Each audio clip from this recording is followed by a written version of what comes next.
So, magandang gabi. Naririnig po ba ako ng lahat?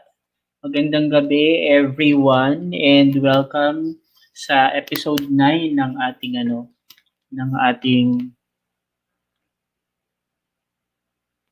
Navigating the New Normal. So, may bago tayong topic na pag-uusapan ngayon, and joining us later ay mga facilitator na mamimit natin. Okay, tutulungan tayo na chika-chikahin yung ating guest, no, at mag-share, probably share their insights, no, their ideas, para makatulong na din sa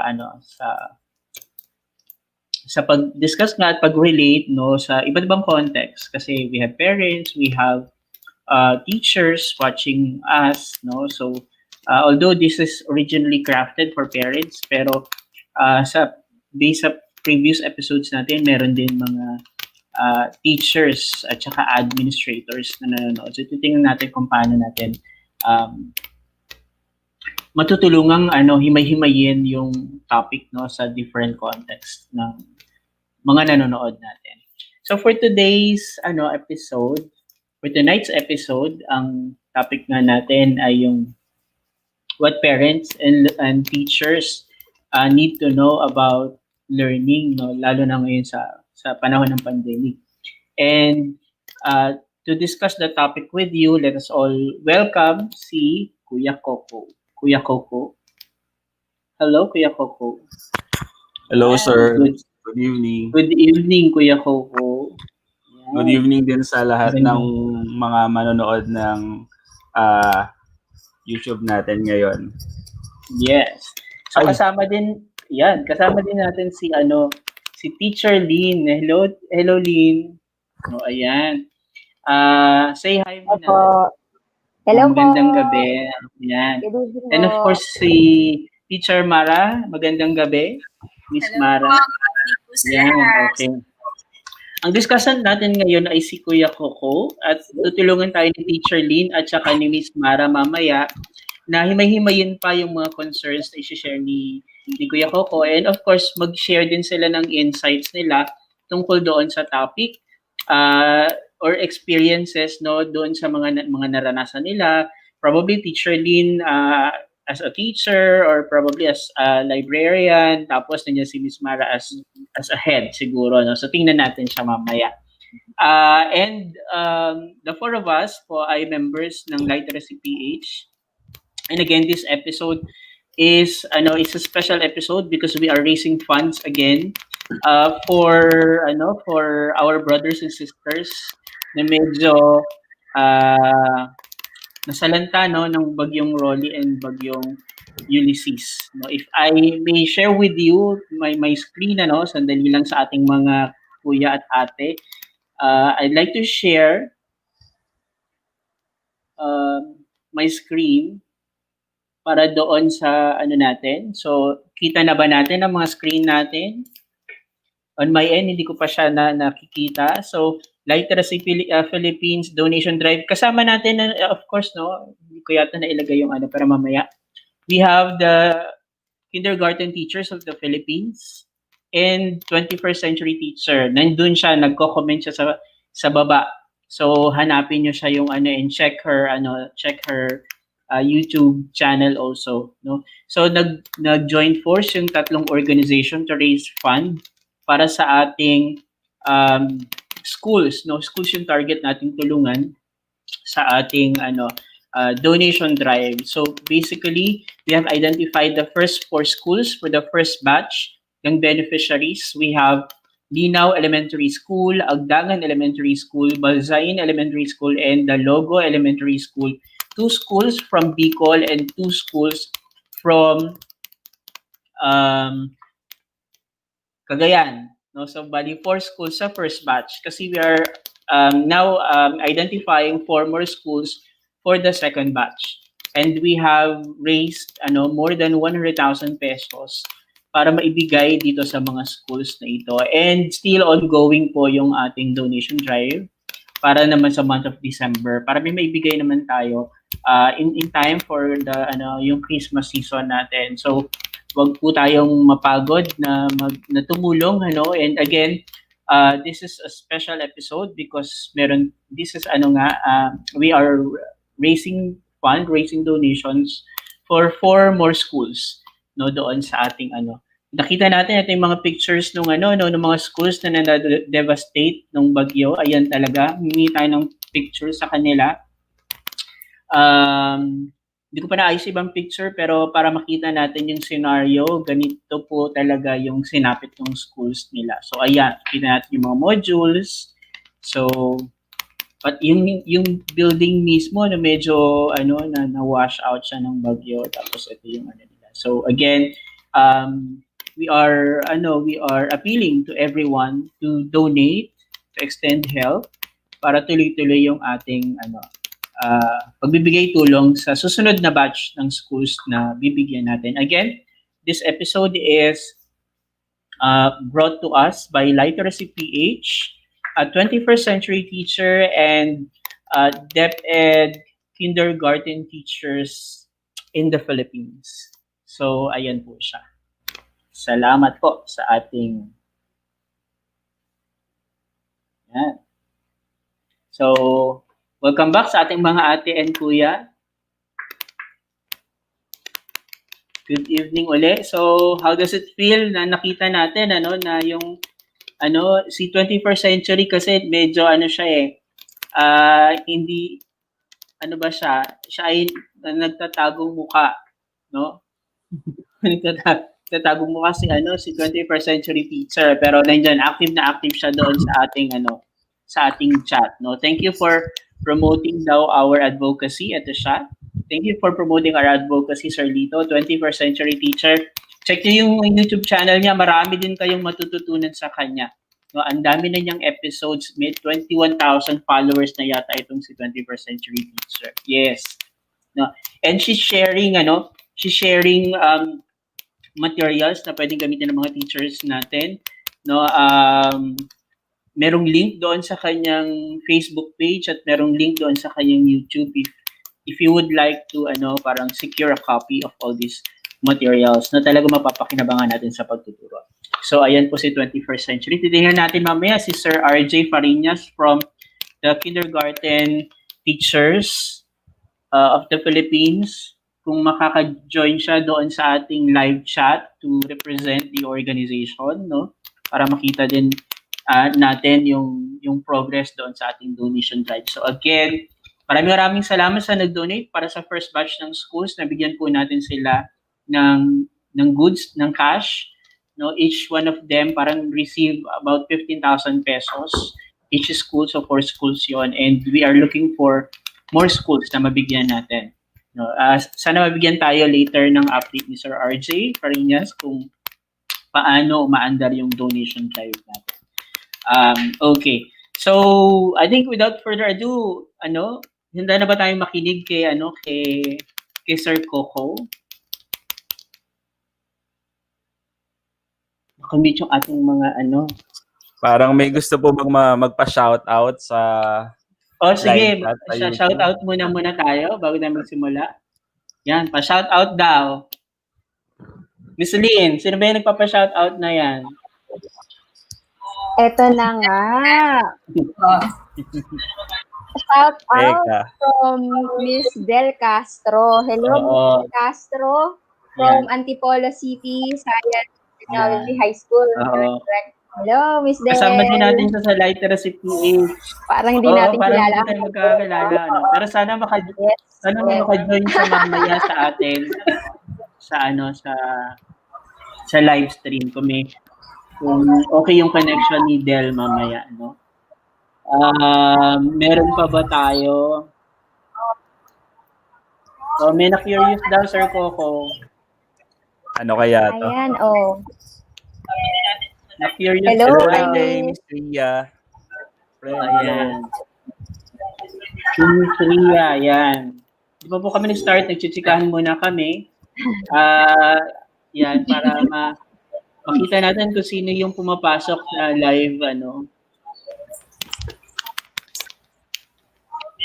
live viewers natin sa ating YouTube. So, naka-YouTube po tayo, no?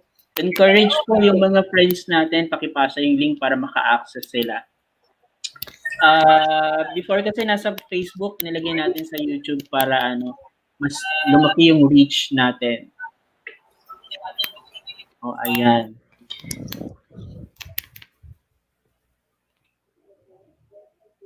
Meron pa ba? Si Janelle. Janelle Se. Magandang gabi. Baka kakilala nyo ang Yes, sir. Student namin, former student from Antipolo National High School. Hi, Janela! Yan, oo. Okay. So, ang topic natin ngayon is classroom HOKAGE. Yung what parents and teachers need to know about learning. Tatanungin ko muna si Mara, ano ba yung expectation mo sa i-discuss ni Coco? Ano ba yung sa palagay mo magiging direction ng discussion mamaya? So, any initial thoughts about the topic?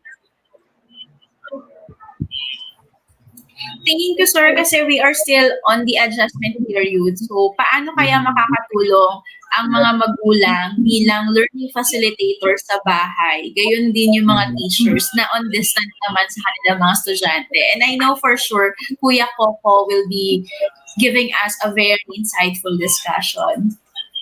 Okay. Si Miss Lynn naman bilang isang mother din at the same time. Baka ma-touch ni Sir Coco, ni Kuya Coco mamaya. Ano yung difficulty na na-encounter mo both as a teacher at saka as a mother so far dito sa distance learning?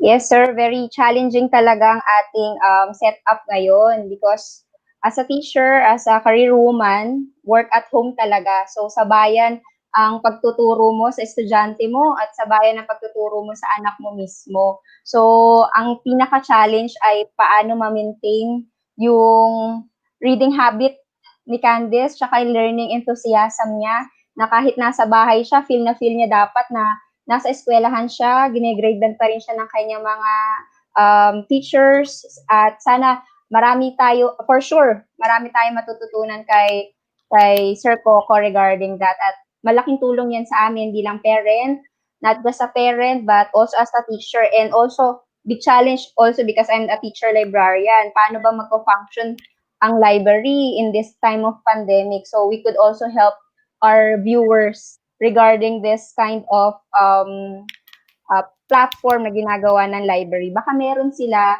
sa kanilang private schools o public schools na dapat well-informed din sila o hindi sila masyadong informed, at least ibo-broadcast natin siya. Okay.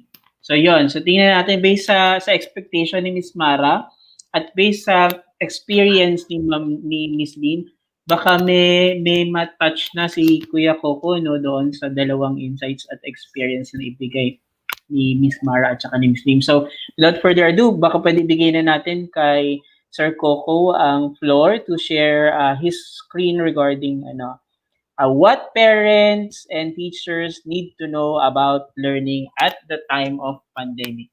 So, bibigyan na namin sa iyo yung floor, Sir Coco. Okay, sir. Salamat po. And siguro while I'm preparing to share my screen, baka po pwedeng chikahan muna kay Teacher Lynn and Teacher Mara. Mabilis lang naman to. Ingat Kamusta talaga. kayo? Oo. Kamusta ka, Sir Coco? Ngayon kita ulit nakita. Oo nga no, tagal natin hindi nagkikita. Oo. Kamusta naman? Kulang na kami sa vitamins. Mamaya marami tayong Sir, naka-share screen na po ako. Ayun. Yes. Yan. Ayan. Kita na po yung screen ko? Yes. Okay, sige. So again, mabilis lamang naman po ito para balitaktakan pa po tayo later sa ating mga live audience and sa kasama po natin si Sir Relito, si Teacher Lynn and Teacher Mara. So ang topic po natin ngayong gabi ay pinamagatang Classroom HOKAGE, Ninja Moves para kay Papi at Momshie.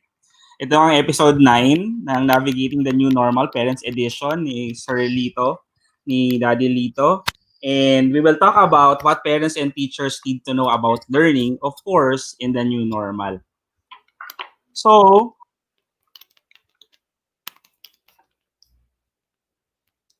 pag-usapan natin, no, ano nga ba yung classroom HOKAGE na yan sa mga na-curious sa title natin, at ano ba yung mga ninja moves para sa ating mga papi and momshie, na probably our teachers also. So, ang unang tanong natin dito syempre is, paano ba maging HOKAGE? So, siguro sa mga nanonood sa atin ngayon, ano nga ba yung HOKAGE? Siguro, yung mga kaedaran ko, no, na mga millennials, you will be able to be familiarized with HOKAGE sa anime na Naruto. Siguro meron pa sa atin dito ang pinapanood natin before, Ghost Fighter, Daimos, minsan meron pa sigurong Voltes 5. Pero yung mga mas malayo pa doon, hindi ko na alam, no? Pero I hope most of us who were already alive nung sumikat ito, alam natin yung HOKAGE is the strongest and most credible leader sa village ng mga ninja ng mga Naruto. And probably, we are that. Siguro tayo yung HOKAGE, that we are the most credible, most competent, and we are the strongest ninja in our homes and in our classrooms. So, ngayon, hindi lang HOKAGE ang kailangan nating i-define. Ano pa ba yung isa? Next one is yung classroom. Ano na ang classroom? This is a picture of my classroom for 4 years before the pandemic. Dito lagi nakakasalamuha ko yung mga estudyante ko because I am also a class advisor. Pero yung classroom natin ngayong new normal, alam nyo naman na hindi na ganyan.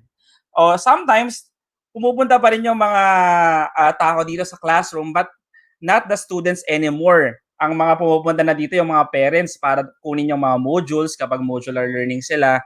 And yung teachers, dito nila binibigay yung mga modules sa mga estudyante nila. And where is the classroom now? Probably makikita natin ang classroom elsewhere. Siguro na siya ay nasa virtual world, yung sa online. Para sa modular, siguro sa mga bahay, sa kwarto, sa labas ng bahay. Hindi na siya yung four corners na sanay tayo. So, sa discussion natin ngayong gabi, titignan natin paano nga ba maging HOKAGE sa isang makabagong classroom, kung saan yung classroom na hindi tayo sanay. And for those teachers and parents who are watching with us right now, let us all remember that no one among us is really prepared or trained for this kind of teaching and learning process. Hindi tayo lahat handa. But this time, it's not about the question of readiness kasi ongoing na yung mga klase both in private and public schools. This is now a question on how we cope on the new normal. Paano ba tayo makaka-cope up sa mga demands in teaching and learning processes sa new normal? At yun ang pag-uusapan natin sa gabing ito. So, umpisahan ko sa discussion na ano ba yung mga problema natin in learning? Because this discussion is for parents and teachers who will be teaching children and students in the new normal. Ngayon, ang demand sa kanila, paano ba nila tuturuan yung mga bata unlike nung nagtuturo tayo sa pre-pandemic stage, no? Pero siguro isipin natin, we have to look back, ano ba yung mga problema natin in learning during the pre-pandemic? Siguro nung tayo nag-aaral pa, ano ba yung mga problema natin? Probably we have problems in reading, nagkakaroon tayo ng problema na, ayaw ko tong subject na to, hirap tayo sa math, hirap ako mag-memorize, and so on and so forth. And probably, these are our problems also when we are teachers and parents as well. Ngayon, ang tanong, nung nagkaroon ng pandemya, are these the same problems that we are encountering? Probably some of you, mapapansin nyo, hindi naman nagbago yung problema. Nagbago lang yung sitwasyon, but we have the same problems. And before the pandemic, as parents and teachers, HOKAGE na tayo. We are doing our best to solve these problems. Now, our calling for this time na sobrang kakaiba and sobrang unique. We are still called to make a difference in the lives of our students and children. So kailangan pa rin nating maging HOKAGE sa makabagong classroom, and that's our point for discussion this time. So, para magabayan kayo, siguro umpisahan natin, no? Siguro kailangan nating tandaan paano ba tayo naging focus or naging interesado mag-aral, that we can learn something independently, that we will have self-directed learning. Siguro, this reminds me of my experience with this truck. Nung bata ako, nung Pasko, may binigay sa aking regalo yung ninong ko, and that is a toy truck, yung nakikita nyo dyan sa sa screen. And sobrang saya ko until I found out na yung pinsan ko nakatanggap pala nito, Kingfisher Encyclopedia of Lands and Peoples, no? So imagine at siguro 7 years old, life was unfair. Bakit ako truck lang tapos sa kanya Kingfisher Encyclopedia of Lands and People? So come on, bakit ganyan? Kaya nung mga sumunod na araw, dahil nainggit ako, pumunta ako sa bahay nila, tapos nanghiram ako sa tita ko. Sabi ko, tita, peram naman ako niyang encyclopedia. And every day during that time, and for parents and teachers who are watching, and probably students as well, during that time, walang social media. So ang mundo ko umikot sa school, sa laro, sa kakanood ng mga anime, and then, yun na, sa TV, and wala na. So marami akong oras. So every afternoon, binabasa ko yung encyclopedia na yan, and I was able to nurture yung feeling and motivation na magbasa. Walang nagsabi sa akin na basahin ko to, walang nagdikta sa akin na basahin ko to. It just came one day na in love ako sa pagbabasa, and when I was in high school, sobrang nag-e-enjoy ako kapag social studies, kasi alam ko yung religion ng bawat bansa, capital cities, yung culture nila and everything, because I was fascinated reading this encyclopedia. And perhaps those who are watching right now, meron kayong ganitong episode na isang araw bigla na lang kayong na-in love sa pag-aaral. And that is the challenge for all teachers and parents who are listening right now. How are we going to incorporate or how are we going to make that kind of learning, yung joy of learning ng mga estudyante sa panahon na lahat tayo helpless, or sa panahon na lahat tayo hopeless, or sa panahon na lahat tayo maraming problema? How can we instill that kind of joy? Kasi syempre, nung nakikita natin sa mga balita, di ba, mga parents yung gumagawa ng mga modules para daw sila makapagpasa, makakuha ng mataas na grado, baka pagkakataon na nito makakuha ng mataas na grades. But at the end of the day, is that what is learning all about? Tungkol lang ba ito sa grades? Tungkol labang ba ito sa compliance? Or it means something more, something else, though? Or is there something na higit pa doon sa mga ipapasa lang or magko-comply? So the challenge for teachers is to look into paano ba natin magagabayan yung ating mga estudyante that they will find joy when they are learning. So I will be sharing with you 4 points for this evening. Mag-umpisa na tayo sa una kong punto. So, paano maging classroom HOKAGE? Tingnan natin yung mga ninja moves. Ang ninja move number 1 ko ay mag-uumpisa dito. Ang mga i-share ko sa inyo ay yung mga learning theories na pinag-aaralan ng mga teachers sa buong 4 years nila sa college, no? And some of the teachers are also studying it when they take masters or when they attend in-service trainings. Sa mga parents natin, siguro nakikita na to nung uma-attend kayo ng mga webinars ng mga publishing house, ng mga different institutions, and you are exposed with this. When we make decisions for our students and for our children, hindi lang siya dahil sa ito yung nakita nating unang solusyon. Hindi lang siya dahil ito yung parang common sense, or ito yung stimulus mo na ito yung immediate response mo. Hindi dapat ganon. Dapat when we act in the new normal, they are still theory based. Dapat may pinaghuhugutan pa rin tayong mga principles, no, in learning. And the first principle begins with this question. Para kanino ka ba bumabangon? Tanong natin yan sa bawat isa, no? This is a familiar question in the commercial na para saan ba tayo bumabangon? Siguro are you still with me sa mga po kasama natin dito? Tanongin kaya natin si Teacher Mara. Para kanino ka bumabangon, Teacher Mara? Pwede ka bang magambala? Nandiyan ka ba? Hi, Kuya Coco. Sa tanong na, para kanino ka ba bumabangon? Para kanino ako? Siyempre, unang-una, babangon ka kasi binigyan ka ulit ng isang araw ng Panginoon na makasama mo yung pamilya mo at gawin mo yung inatas niya sa yung profesyon, no? So, number 1, para sa kanya, and number 2, para sa salamat. pamilya. Napakagandang sagot. How about si Teacher Lynn? Of course, pag nandun na yung hugot kaya. How about si Teacher Lynn? Teacher Lynn, naka-clear yung mic mo. Yan. Ayan, Sir Coco. Okay. Siguro sa akin, i-revise ko lang na onti yung tanong, para sa ano ako bumabangon, para maiduduktong natin kung kani-kanino. So, para sa pangarap, babangon ako kasi yung pangarap ay isang hope, na bawat gising mo ay buhay, bawat gising mo ay pag-asa. So, kapag may hope ka, magpo-fall na yun sa bakit ka nangarap, para sa sarili mo, para sa pamilya mo, at para sa bayan. Okay, so isa ring malalim na sagot, no, para sa pangarap. And salamat, Ma'am Lynn, no? Both of the answers of Teacher Mara and Teacher Lynn are really inspirational for all of us. And this is a reminder of, probably these are the questions that makes me wonder, ito ba ay tinatanong or sinasagot ba to ng mga estudyante natin araw-araw? To think that they are answering different questions in their modules in online learning, ang daming tinatanong doon palagi. Naitatanong pa kaya kung para sa kanino sila bumabangon? That's why it's really very important that when we talk about being HOKAGE in the classroom, we have to consider point number 1, motivation.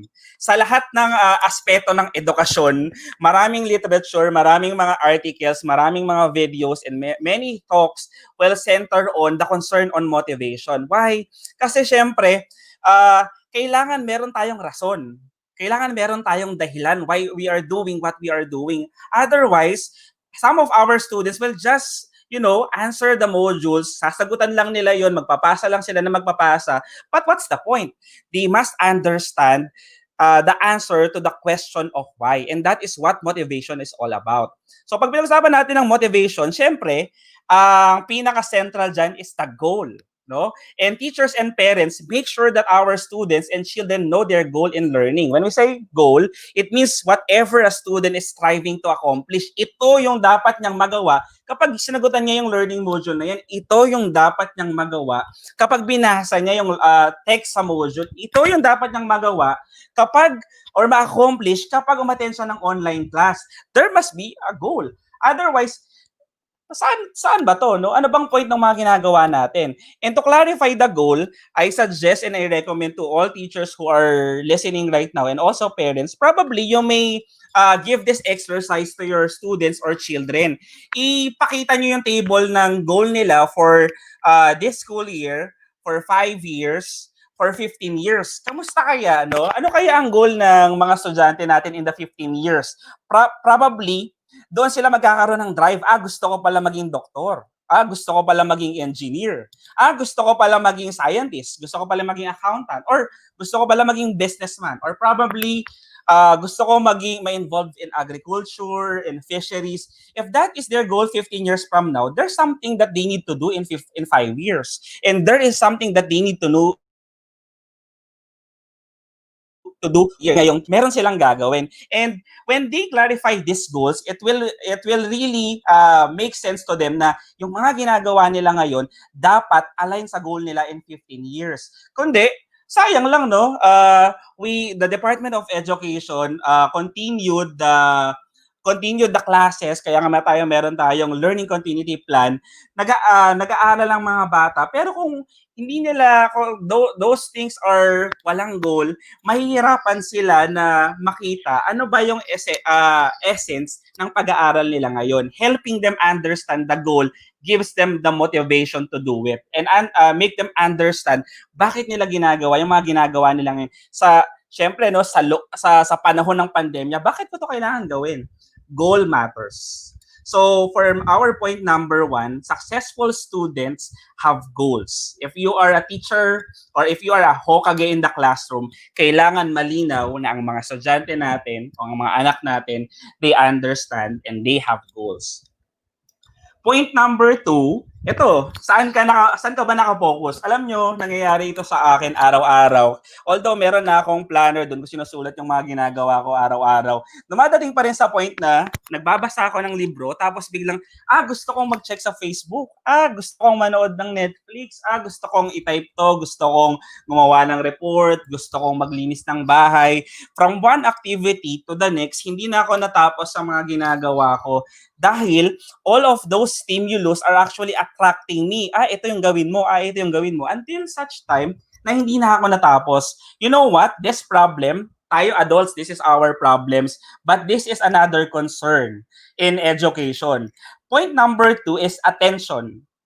Ano nga ba yung attention? When we talk about attention, this means focus, or it's our ability to focus our mental energy, our effort, and other resources at one activity. Now, ang question ngayon dito sa ating mga nanonood sa YouTube, kayo ba ay kamusta ang inyong attention? Kayo ba ay nakakapag-focus sa isa activity over the others? If these are the problems that we encounter, how much more with our students na sila ay they belong in the category of children and teenagers. So, ang problema palagi pag pinag-usapan natin ang attention is actually distractions. Di ba? Sa pre-pandemic, problema na natin yung mga distractions. We have the social media, we have the online games, television, music, kung may part-time job sila, kung meron silang romantic relationships, and so on and so forth. These are the distractions that will actually get them off task. No? Pwede ito yung mga gagawin nila imbes yung gagawin nila para mag-aral. And teachers and parents need to take note of this. That's why we need to answer the question, how can we focus our attention? Number 1 dyan ay we have to develop a positive attitude toward work. Okay? Ano ba ibig sabihin ng positive attitude? We need to make sure that students want to do the assignment. No? Tayo mismo, teachers and parents, kapag hindi natin gusto yung ginagawa natin, kapag napipilitan tayo, sometimes our work is mediocre or half-baked. Or minsan hindi natin ginagawa. Sige, bahala yan, hindi ko yan tatapusin because I don't want it. And that's the basic notion with our students. Kung hindi nila gusto yon, hindi mo talaga may expect na matatapos nila yan. And we see sometimes though, we complain, pasahan na bukas, ngayon lang sila gumagawa ng mga modules, probably because they do not want to do it. And as teachers and parents, that's the challenge. So I'm talking to all parents and teachers who are listening right now or who are watching right now or later on in the recorded version. How are we going to make our students want to do the assignment? That's really very important para magawa nila yun. Kasi kung talagang gustong-gusto nilang gawin yung activities na yan, kahit ano pang distraction ang humarap sa kanilang paningin, hindi sila magpapadaig sa tukso kasi gusto nila yung ginagawa nila, hindi ba? Number 2, we have to teach them how to set clear specific goals. You know, goals are very important kasi kung malinaw yung goal nila, halimbawa from this racetrack, from start to finish, kung kita nila kung saan sila matatapos, madali lang, no? It will take them siguro 30 minutes to 1 hour. But if the goal is not clear, teachers and parents, ito po yung mangyayari, maglalabo-labo, no? Kung saan-saan makakarating. Minsan it will take them 3 days, 1 week, o hindi na matapos-tapos ang journey only because they failed to see the goal. And probably tayo rin, nakaka-relate tayo dito, na kaya tayo hindi matapos-tapos because we lose sight of the goal. Kailangan lagi nating nakikita kung ano yung goal natin. Number 3, we have to use time management strategies. Kaya hindi matapos-tapos kasi hindi naman nakaschedule kung ano yung mga gagawin nila. That's why I can suggest na pwede silang gumamit ng to-do list na katulad nito. So, for example, sulat nila, study for science, then do homework in math, read the story in English, tapos checkan nila yung mga gagawin nila. Or kung hindi pa nila nagagawa, at least makikita nila sa to-do list kung ano pa yung mga kailangan pa nilang tapusin.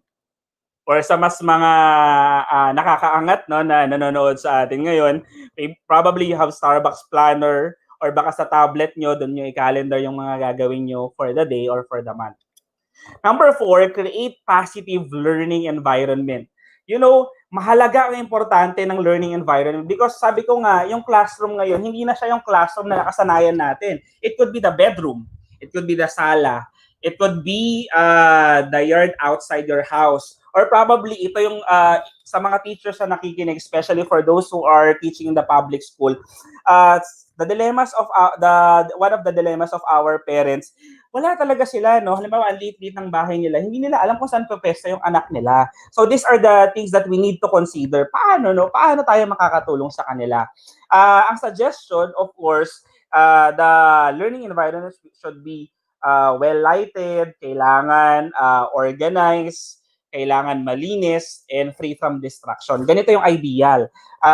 But it's really very important for teachers to guide the parents, partners kung paano ito gagawin, and for the parents kung paano ito i-organize sa sa mga bahay-bahay nila. Number 5 is reduce multitasking. Naniniwala kasi tayo na productive tayo kapag nagmo-multitask tayo. You know, that is a problem, especially tayo, no, teachers and parents. We adults experience problems with multitasking kasi hindi naman tayo naging productive. Imagine, meron tayong activities na ganyan. Meron tayong 5 activities. And we only have, of course, meron tayong isang attention lang, no? Meron tayong isang brain and so on and so forth. Kailangan, isipin natin yung attention natin is 100%. Kapag 5 yung activities mo, you have to divide the 100%. Your time, your attention, your energy, hati-hati. So you're only giving 25% for 20% for each task. And kung ako, halimbawa, bibigyan mo ng 20%, hindi ako papayag doon. And so I suggest for people who are watching right now, and dahil nagme-mentor tayo ng children and students, dapat turuan natin sila na not to multitask. Because according to Todd Henry, especially in his book, Die Empty, you cannot fight in every front. You must choose your battles wisely and win them every time. Sa mga teachers and parents, sa mga students na nakikinig, let us always remember this. Choose your battles. Kailangan alam lang natin kung ano yung mga battles na gagawin natin every day and every fight of our life. So our point number 2 is, bilang teacher HOKAGE, kailangan, if you want your students to be successful, you need to bear this in mind. Successful students have focused attention. Na-discuss na natin yung motivation. We also discussed attention. What's next? Number 3, meron tayong concern sa why do we forget? Di ba ito yung mga problema palagi ng teachers noong pre-pandemic? Bigay todo na ako, ibinigay ko na yung todo ko, tapos ang dami ko nang ginawang strategies in the classroom. Pagdating ng exam, bakit ganito yung results ng test? And probably also with with the parents, binigyan mo na ng extra allowance, binigyan mo na ng mga gamit na binili niyo sa bookstore, ng mga gamit na binili niyo sa mall. Bakit pagdating ng test, bagsak?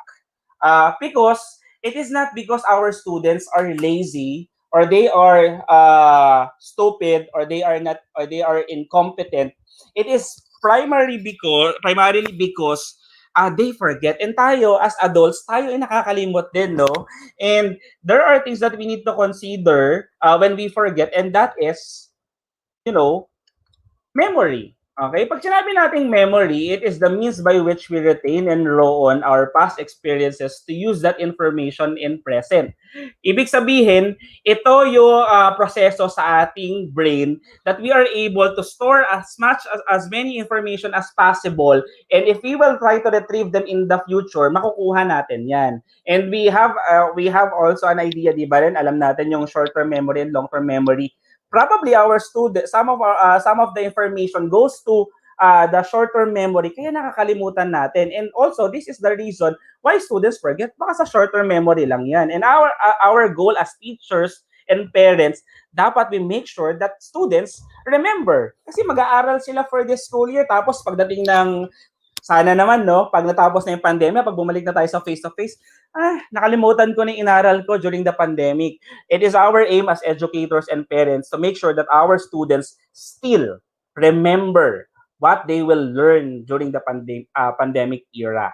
And there are facts about memory that we need to know. Number 1, people forget. Tandaan natin yan. Nakakalimot ang mga tao. And probably, sinabi ko na kanina, probably it goes to the short-term memory. Probably another idea kasi hindi naman kasi talaga nila naintindihan. And if you don't understand something, hindi mo siya talaga maaalala. Probably may mga onting cues lang or clues para maalala mo yung mga bagay na yon. Kaya kapag hindi mo ma-connect, di ba, mas maraming connections sa mind natin, naaalala natin siya. Pero kapag walang mga connections, that would be a problem. Kailangan, as teachers and parents, we help our children and students to remember things. Okay? Fact number 2, to answer that dilemma is practice. Practice is important. That's why we provide exercises, we provide drills. Hindi lang pagkaturo, go na sa next lesson. We have to provide them exercises to check kung naintindihan nila. And to enhance or to improve pa, ano yun yung naintindihan nila para maaalala nila yan. Kaya nga, di ba, yung mga successful basketball players, swimmers, athletes, kaya sila magaling, it is because of practice. Lagi nila yung ginagawa. And that goes also with our memory. Kailangan pina-practice natin yan. And as educators, let us remember that practice is not perfect. Baka yun lagi ang naisip natin. Practice makes permanent. Kasi minsan, baka practice tayo ng practice, mali naman. So we need to ensure that the practice that we are doing are actually correct para maging perfect. Otherwise, hindi siya magiging perfect. Baka lalo pang mahirapan. Okay?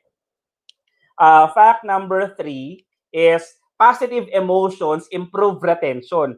Dahil nga panahon ito ng pandemya, iba't iba tayo ng emosyon. And there are a lot of negative emotions everywhere. Diba? Kasi, syempre, iniisip natin, we have students who have parents who have problems with their employment, with their businesses, with their livelihood during the pandemic, or probably dahil sa mga health concerns.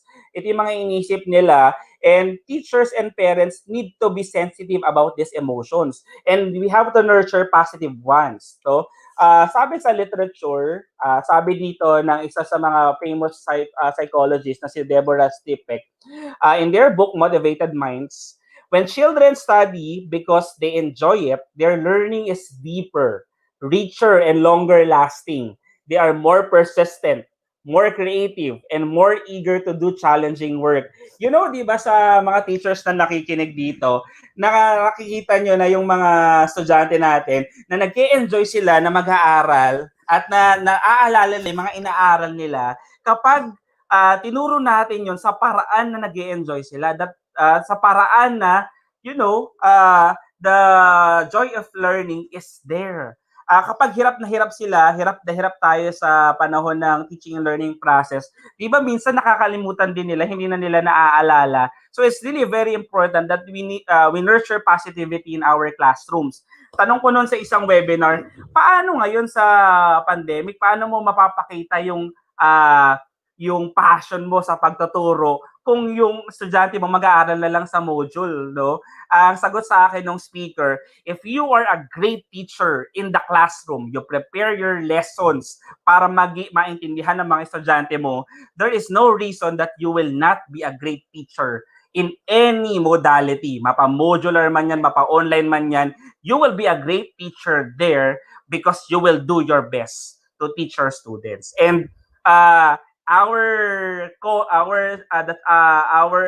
challenge for everyone, for teachers out there, kailangan even in any modality we remain passionate as teachers, so, and our students will enjoy learning. Number 4 is they need to have adequate sleep. Hindi dapat magpupuyat. Usually kaya tayo nakakalimot kasi puyat tayo ng puyat yung mga estudyante na nakikinig dito dahil halimbawa siguro nag-marathon ng startup, no? Mula episode 1 hanggang episode 14, isang gabi lang niya o madaling araw.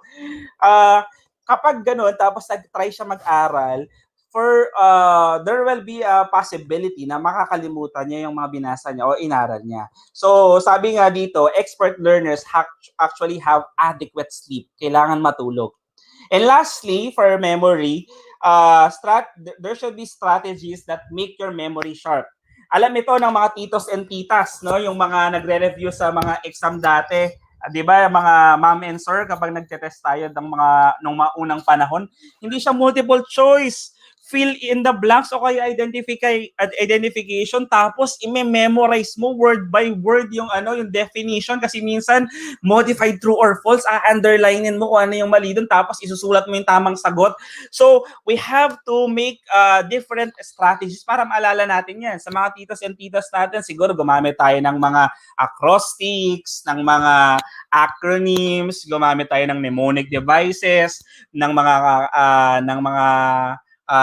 reviewers, word cards, o kaya flashcards. These are the different strategies for memory that we can also incorporate in our lessons sa mga teachers, and definitely sa mga parents, no, those who are teaching early literacy, yung mga nagtuturo ng addition, ng counting, ng alphabet. Kailangan talaga ng mga flashcards para makita, no, visually ng ating mga learners. So, my point number 3, sa usapin ng HOKAGE classroom HOKAGE, kailangan successful students have good memory. Okay? Nandito na tayo sa last part, no? We already discussed about motivation, we have attention, we have memory, and there is one more na kailangan natin i-consider when we talk about the new classroom. And that is my last point, point number 4, reading mindsets and more. So ano kaya yan, no? Ano yung reading mindsets and more? 2019, nakita natin sa balita, no, the PISA report, the Program for International Student Assessment.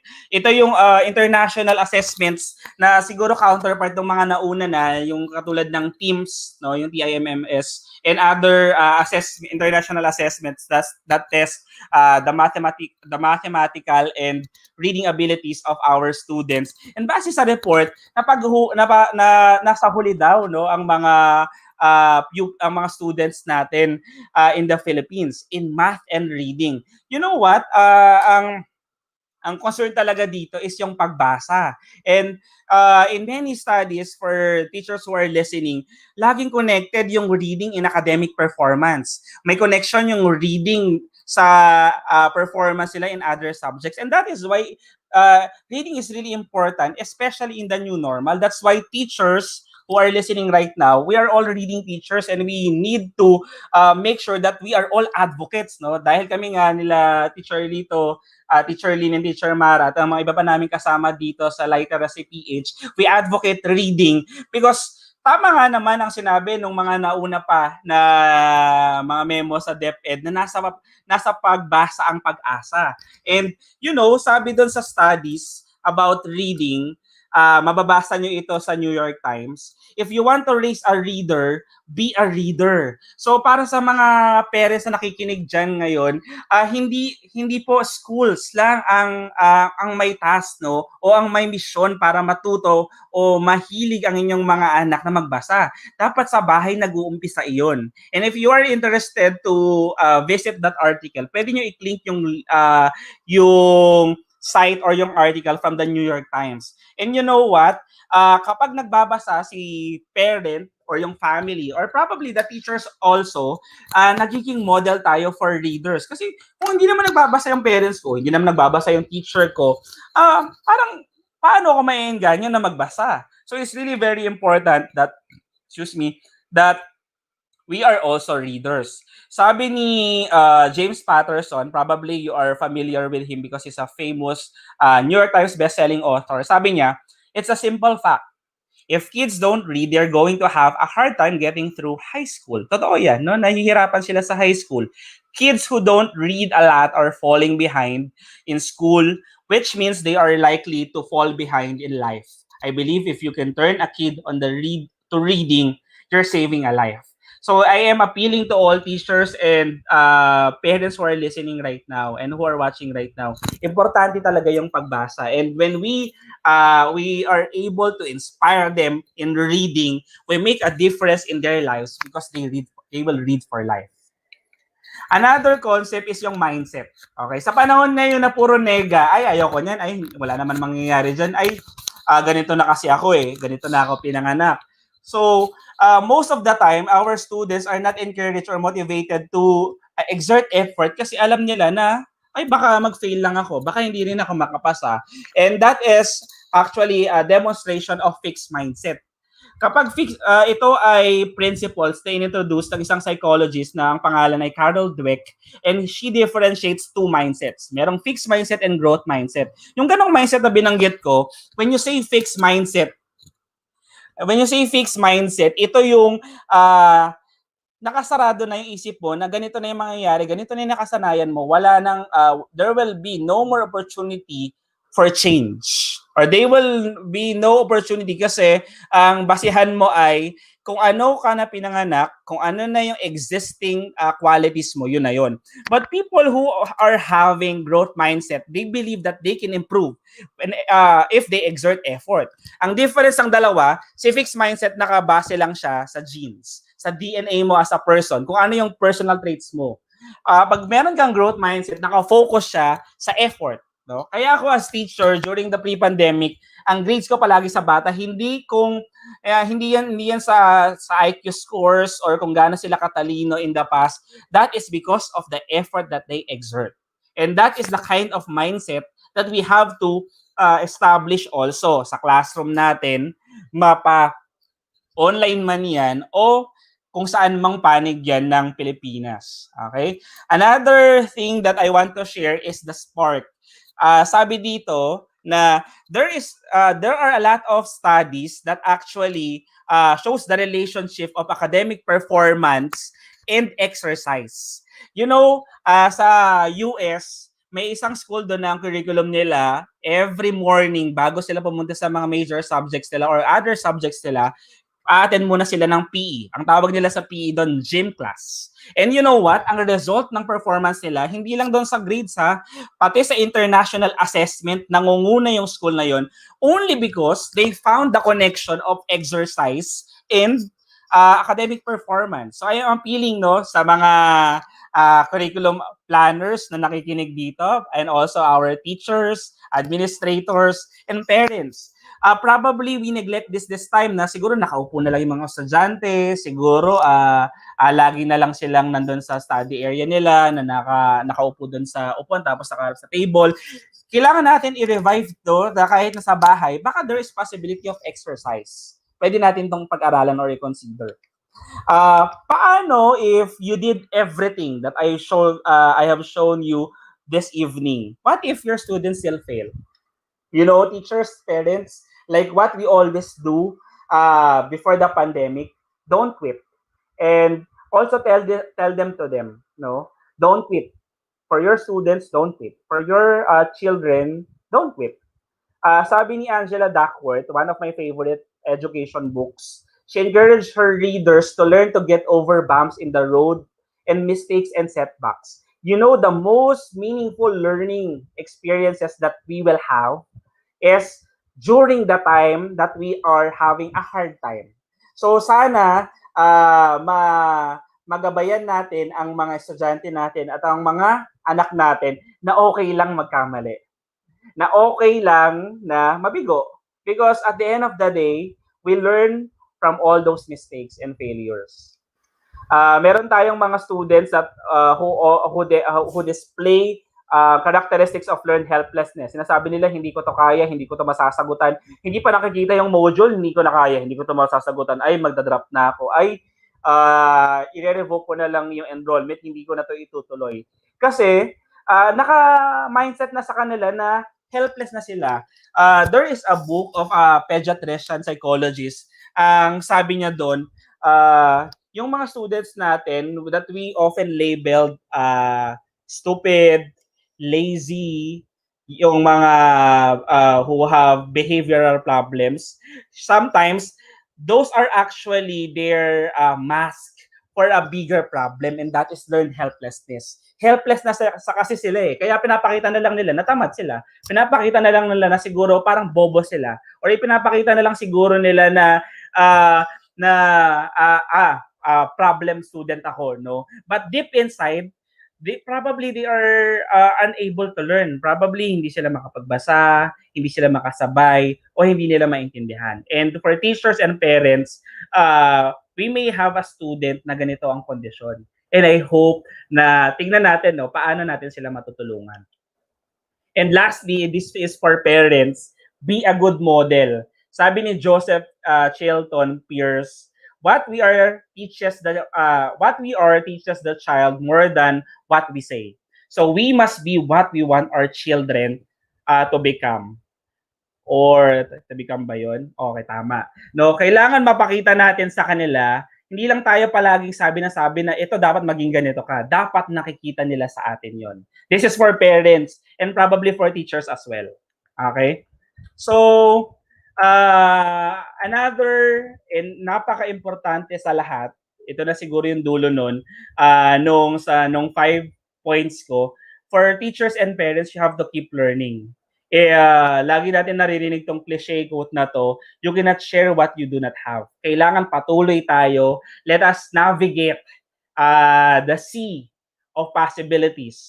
The sea of possibilities of learning different skills, different knowledge in the time like this. No? Wala naman may gusto na tayong lahat ay nasa pandemya, but let us all maximize the opportunities where we can learn.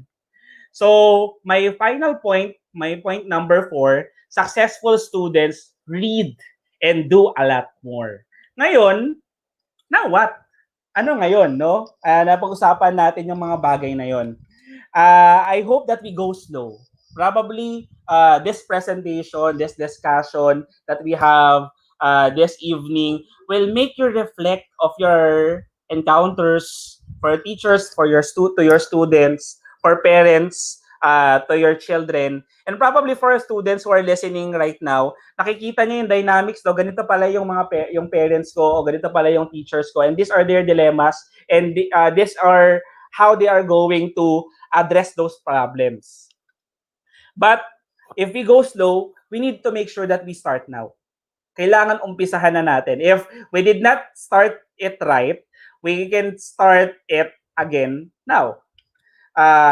And that is because tayong lahat,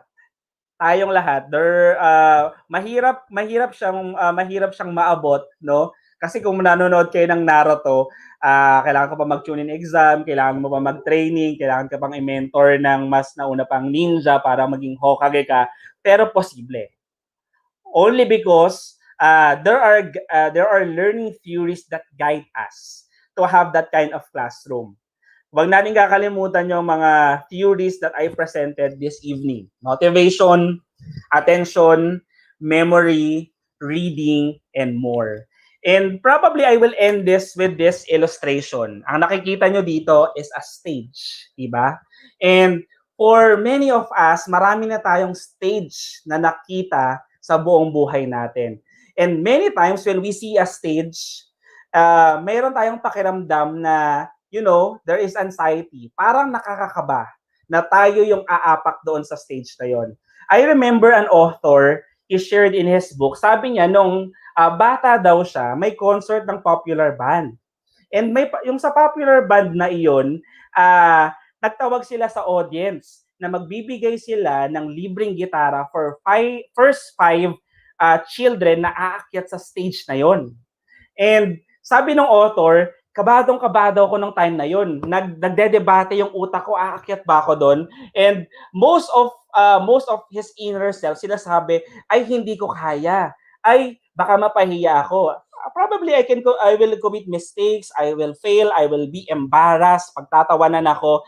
Sabi niya, hindi ko kaya. Ang tagal niyang nagdebate sa sarili niya until such time na sabi niya, ay sige, ready na ako. But by the time he was ready, nandun na sa stage yung 5 tao, yung 5 bata.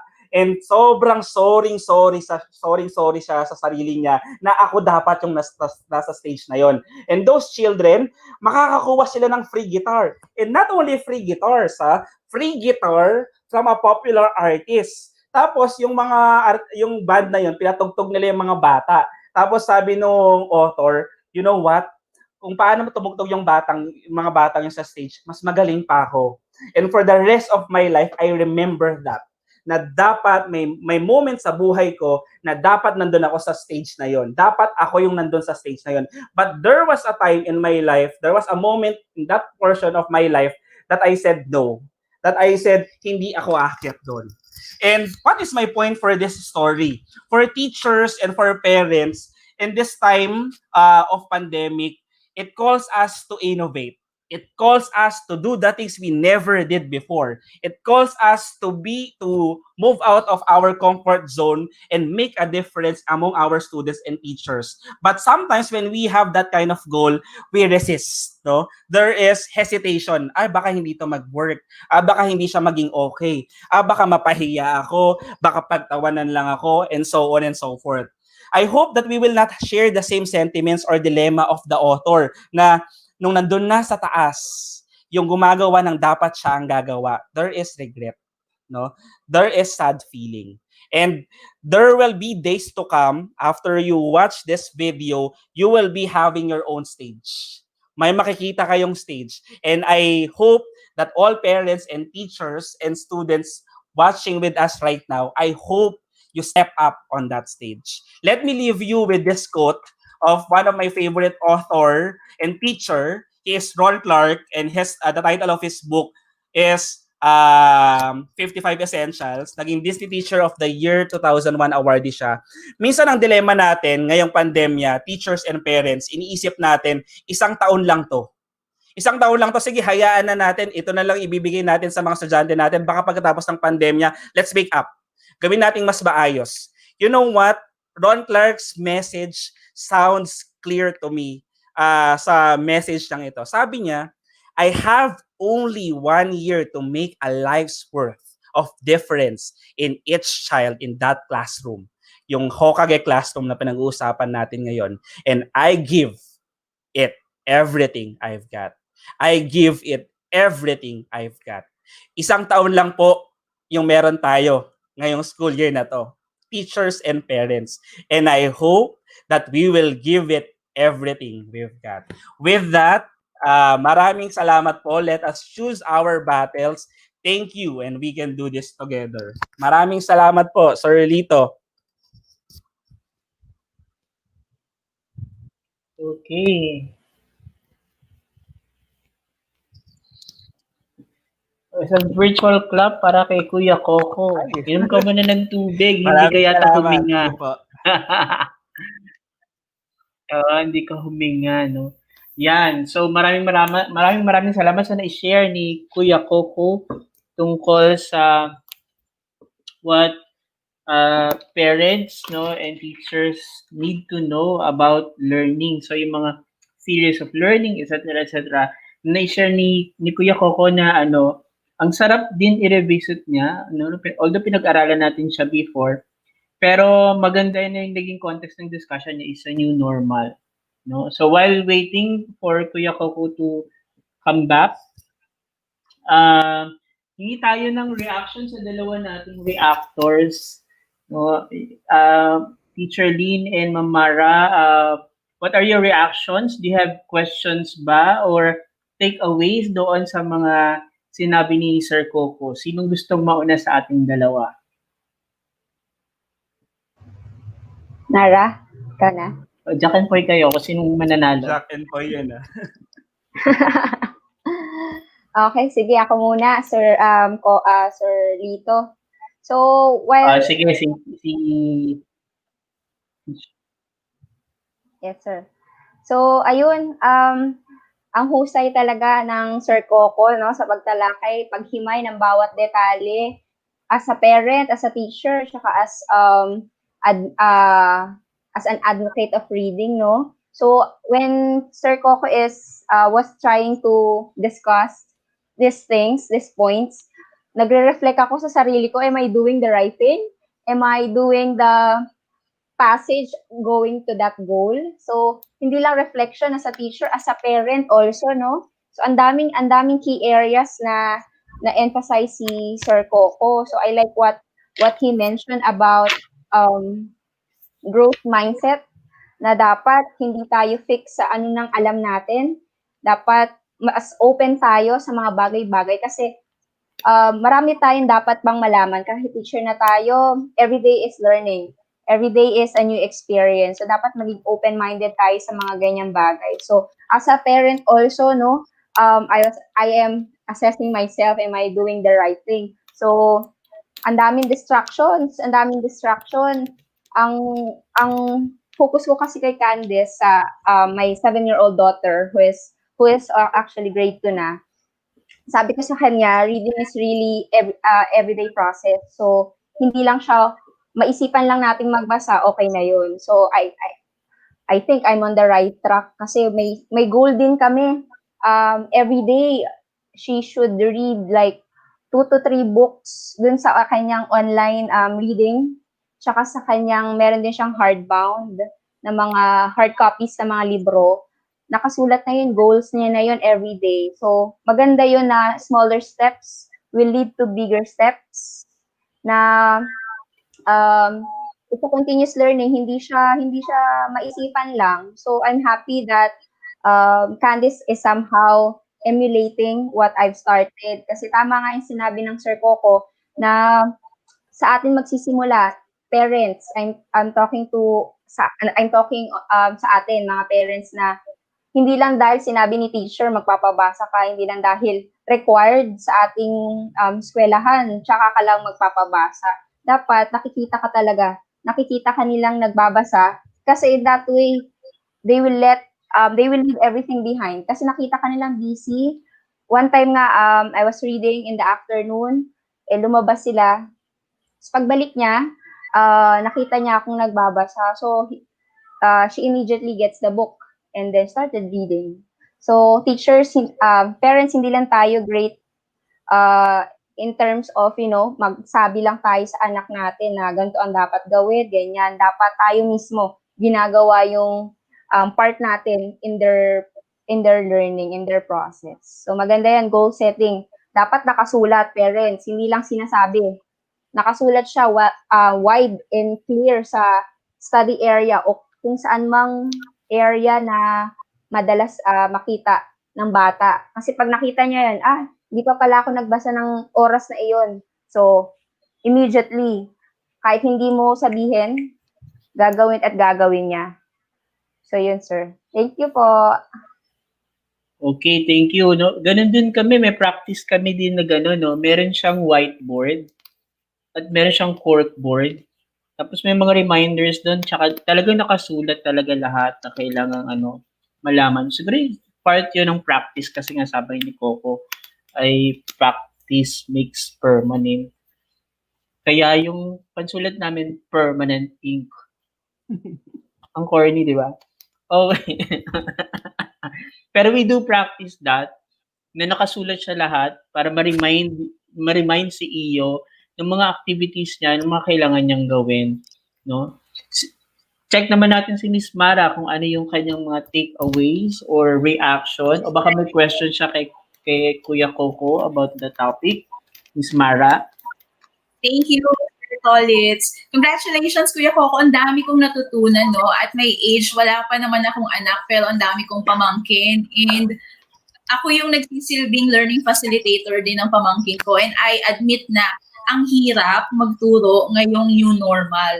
So, sa isang punto, naisip ko, kung ako nahihirapan na bilang isang learning facilitator ng aking pamangkin sa bahay, paano kaya yung mga bata na walang learning facilitators o mga magulang sa bahay na nagtuturo? O maaaring may mga magulang o mga guardians, kapatid, pinsan, pero hindi nila kayang magsilbi o mag-serve as learning facilitators o i-assist ang kanilang mga estudyante na nag-aaral sa kanilang mga bahay. Kasi yun na nga yung bagong classroom ngayon, no? So, paano kaya natin sila matutulungan? Ako, bilang head naman, napapansin ko rin sa Facebook, I read some of the sentiments of the teacher sa Facebook. Parang, especially when they retrieve and receive their students' accomplished tasks na kulang-kulang, hindi tapos, ganyan. Tapos, most of the time na nababasa ko, parang may mga hugot si teacher. Nood ka ng ganito, pero kulang-kulang naman ang mga naipasa mo. Ang dami mong post sa Facebook, pero kulang-kulang naman yung mga na-accomplish mong task. Paano kaya kung, self-reflective din kasi siya kung tutuusin, paano kaya kung ang gawin naman nating post ay hindi negative, kundi positive. In a way na sa pagpo-post natin sa Facebook, ay mas ma-encourage natin yung mga bata na mas ma-motivate silang sumagot, hindi sila ma-distract, dahil alam naman natin maraming distractions ngayon, no?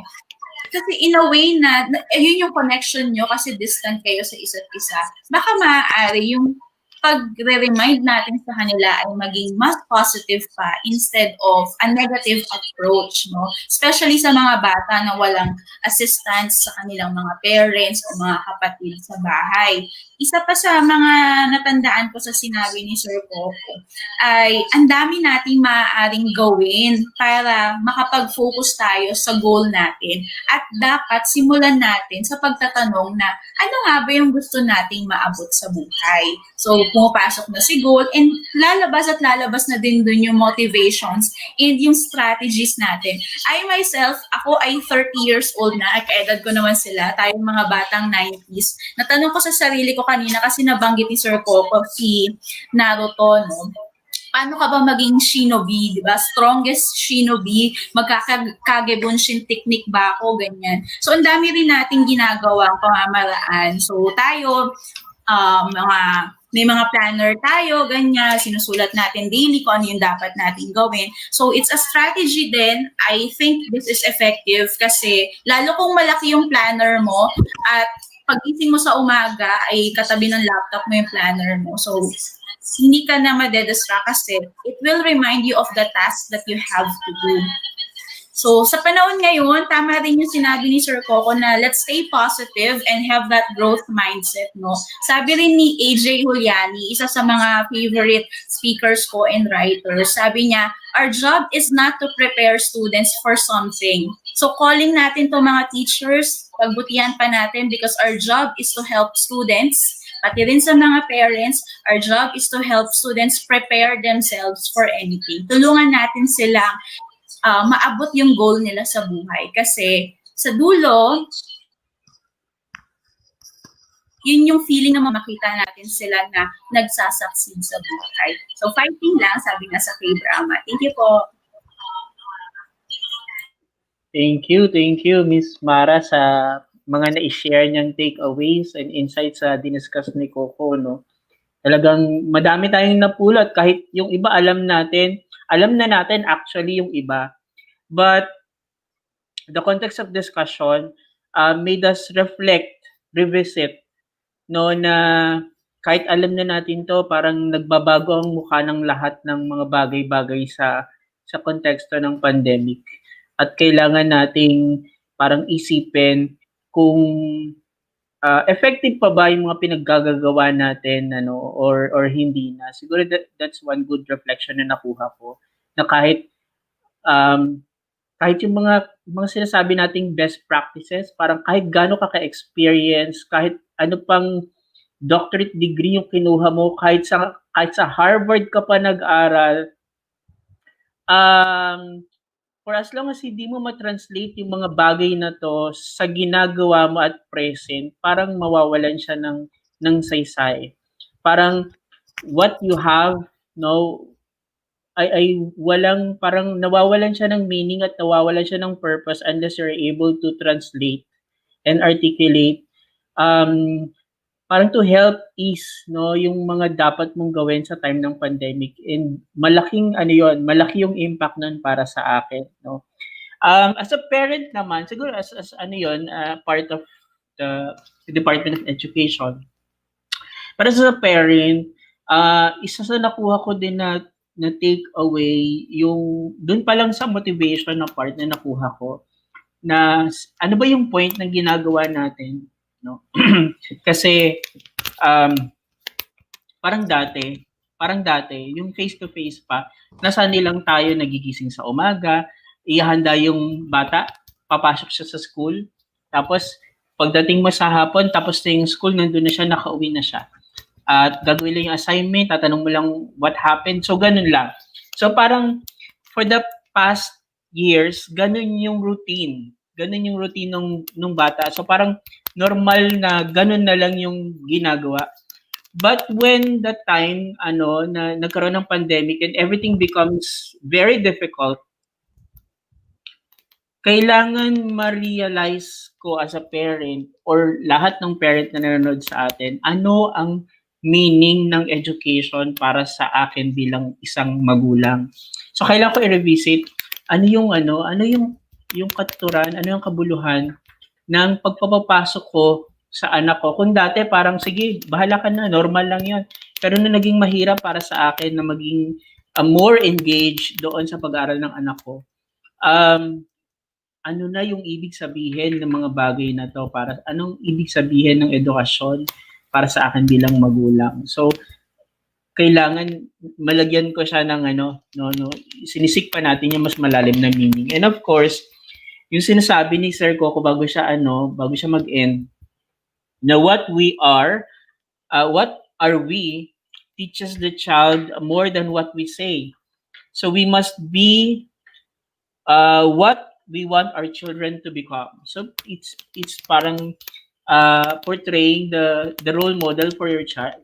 Kasi pag nakita ng anak mo na you don't value education, ma-absorb niya din yung ganung vibes na hindi nga, parang wala akong pakialam yung daddy ko sa pag-aaral ko. So bakit magbibigay pa ako ng extra effort? So parang ganon.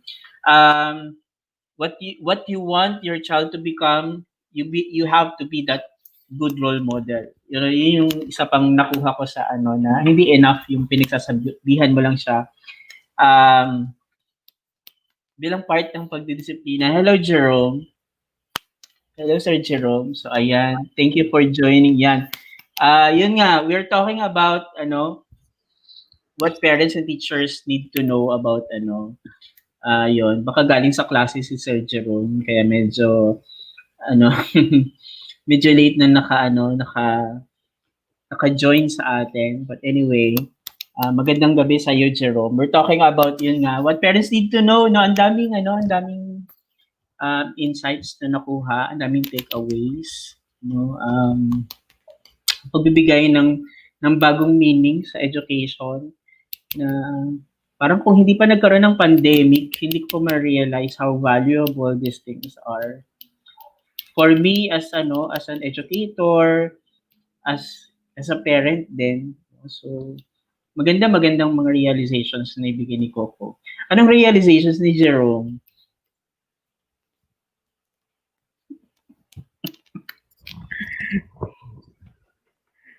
Saan ka galing, Jerome? May klase ka? Oo, no? Nag-mute na lang si Jerome. Ayun. Sa mga episodes, mag-react si Jerome for us. Any other reaction or question? Baka may question kayo kay Coco, or si Coco, may i-meta-analyze mo naman yung mga namin, yung mga insights namin, yung mga takeaways namin. Babalik pala sa akin. Oo. Going may back, may affirmation ba in some sense na based sa intent ng or focus ng lecture mo, and then these are the things that we were able to realize. Somehow may affirmation ba dun sa mga bagay na iisip mo while doing the presentation?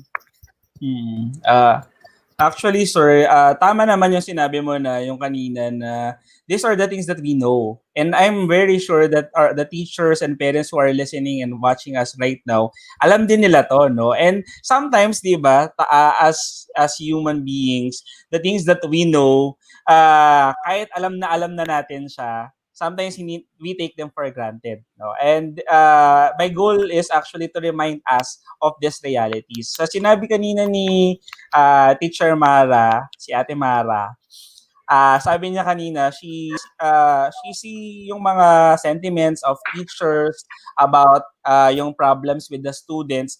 But you know what, sa kay Mara, na itong mga problemang to, yung mga teachers din and parents are complaining din even before the pandemic na itong mga students na to hindi nag-aaral, ang tatamad, hindi marunong magbasa, etc. Like what I said a while ago, baka they are only concealing the real problem. Kasi during the before the pandemic, hindi na naman natin sila masyadong tinuturuan na paano ba mag time management, paano ba i-organize yung mga bagay-bagay, how to have improve their memory skills, etc. So, during the pandemic era, tinuturuan ba natin sila din na mag time management? Tinuturuan ba nila paano mag-backread? Yung mga skills ba na ito ay tinuro natin sa kanila? Probably they do not do it because they are not taught how to do it. And as teachers, we don't complain about the students not doing that. But as teachers, we need to help students understand paano yung mga iyon. No? And natawa ako dun sa shinare ni Teacher Lynn, si Ate Lynn, na as a parent, she is really yung meron talaga siyang passion to make sure that her daughter loves reading. Kasi mahalaga yun kung si nanay mahilig magbasa, nako, tiktalaok! Na magiging mahilig magbasa rin talaga yung student, yung anak niya. And these are the things that we need to consider. Sinabi rin ni Ate Mara kanina na, di ba, as tita ng taon, tita ng buong Kogyo, Antipolo, na paano kaya yung mga bahay na wala namang tita, yung mga bahay na wala namang parents? You know, nung pumunta kami sa Taytay, sa family ng wife ko, yung wife ko nagtuturo ng music sa grade 6 siyang pamangkin kasi hindi niya maintindihan kung ano ba tong mga nota na to. Hindi ko maintindihan ng mga nota na to. Bakit? Paano ba magbasa ng nota? Yun ang yun ang problema nung problema nung pamangkin niya. So imagine 1 hour nagtuturo yung wife ko tapos habang ako yung may hawak ng baby. And paano yung mga bahay na walang ganun, no? Paano yung mga bahay na walang tita o walang parent na magtuturo sa kanila paano magbasa ng notes, paano mag-aral ng mga technical terms. Maganda. Salamat po at sa nakita niyo 'yon sa discussion natin. Ay naman, kailangan namin makita 'yon, no. 'Yon. Kasi nabibigay niya ng lalim. Madali kasi makakuha ng mga takeaways, pero how do you deepen pa, no? Medyo maganda yung ano, yun. Si Jerome, no, tatanungin natin. May sasabihin po si Sir Jerome sa reading. Oo nga eh. Meron yata siyang separate na session about reading. So, antayin natin yun. Mag-share siya ng expertise niya about reading strategies, etc. But for now, kasi pinag-uusapan nga natin yung how our children are coping up, paano nag-a-adjust yung parents. So, may mga na-share ka na mga strategies kanina. Gusto nating tanungin si Sir Jerome based sa kanyang experience, yung transition from face-to-face to distance learning. Meron bang mga emerging behaviors from kids, no? Yung nakita niya from the face-to-face setup to distance learning, may nakita ba siyang comparison o may mga bago ba siyang nakikitang mga emerging behaviors hindi niya nakita before na kahit siya mismo ay parang nina-navigate pa niya kung paano i-deal itong mga emerging behaviors na ito. Yes, Sir Jerome, pasok.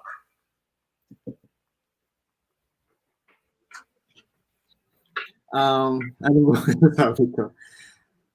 Siguro yung mahirap sa part ng mga teachers na i-monitor talaga yung mga bata. Especially na nakikita mo na lang na based sa outputs nila, yung behavior nila. For example, there are students kasi tend to, in my experience as a senior high school teacher, kasi mga students ko mostly, they are working.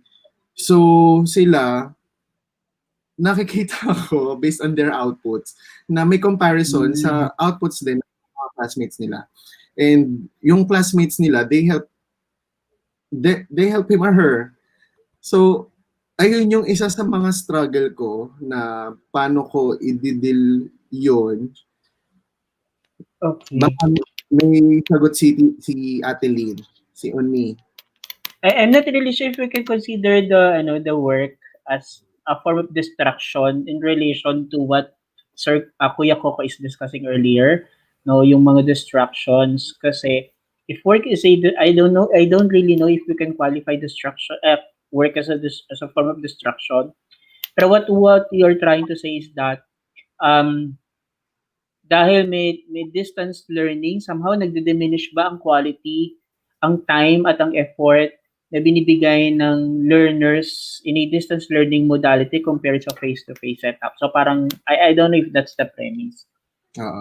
And maybe time management din.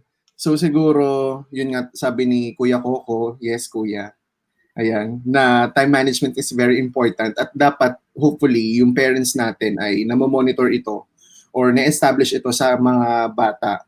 Kasi isa sa mga emerging behaviors na meron ngayon ng mga bata is they tend to sleep late, di ba? And pagising din nila, late din sila gumigising, especially sa mga pamangkin na meron ako.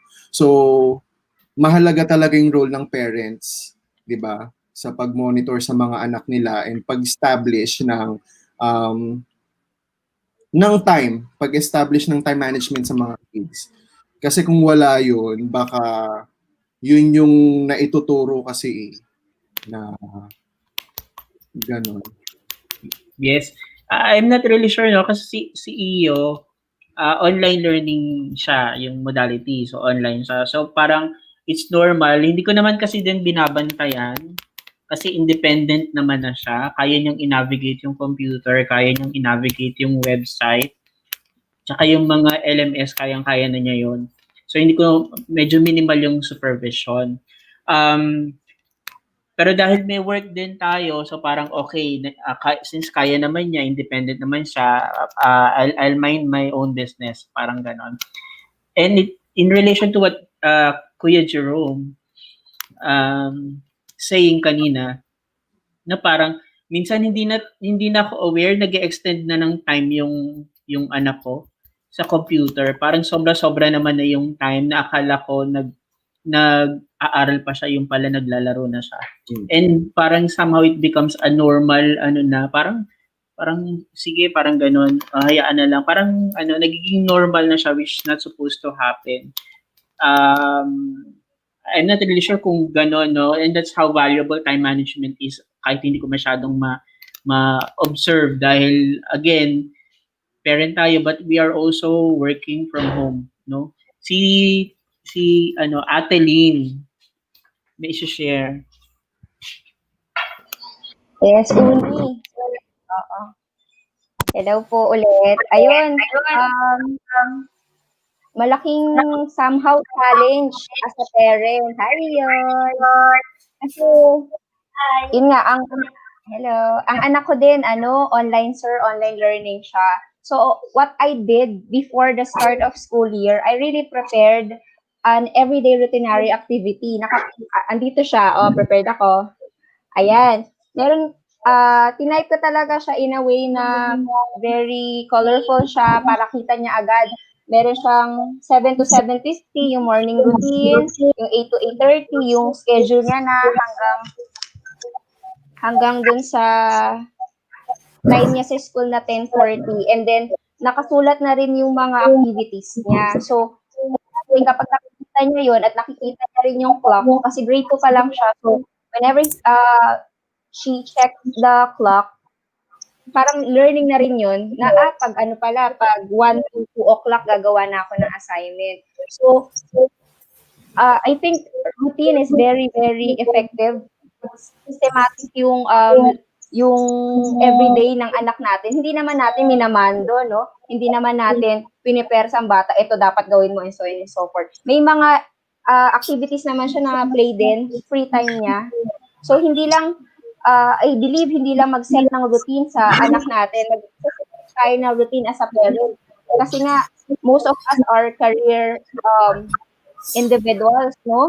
So, pag nakikita niya na merong schedule si mommy, o kaya si nanay, o kaya si daddy, tapos nakamatch sa kanya, dapat pala hindi ko istorbohin si mommy. Dapat pala hindi ko istorbohin si daddy kasi nakalagay sa schedule ni daddy, work siya. So, I must do my own activity.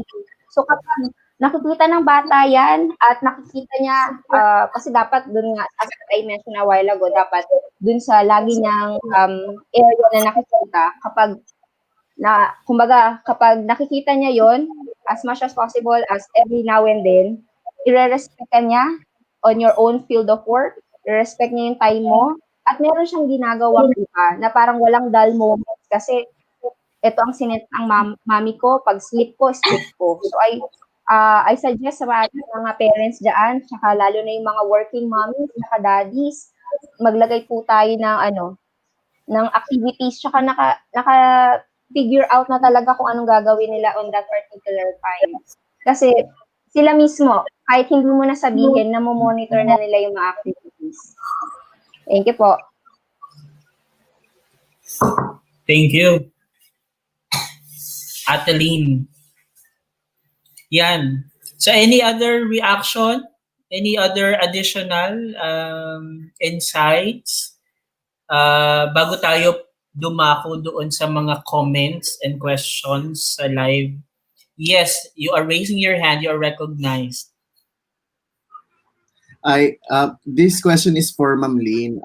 Doon ba sa sinet mo na activities, yung sa schedule na inalat mo for your kid, meron ba ritong time for play?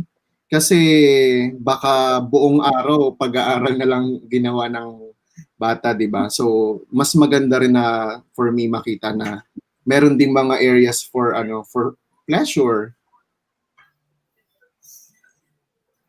Yes sir, meron. Kasi yun nga, tama yung sinabi mo Kuya Jerome, no? Na hindi lang puro aral, gagawa ko assignment.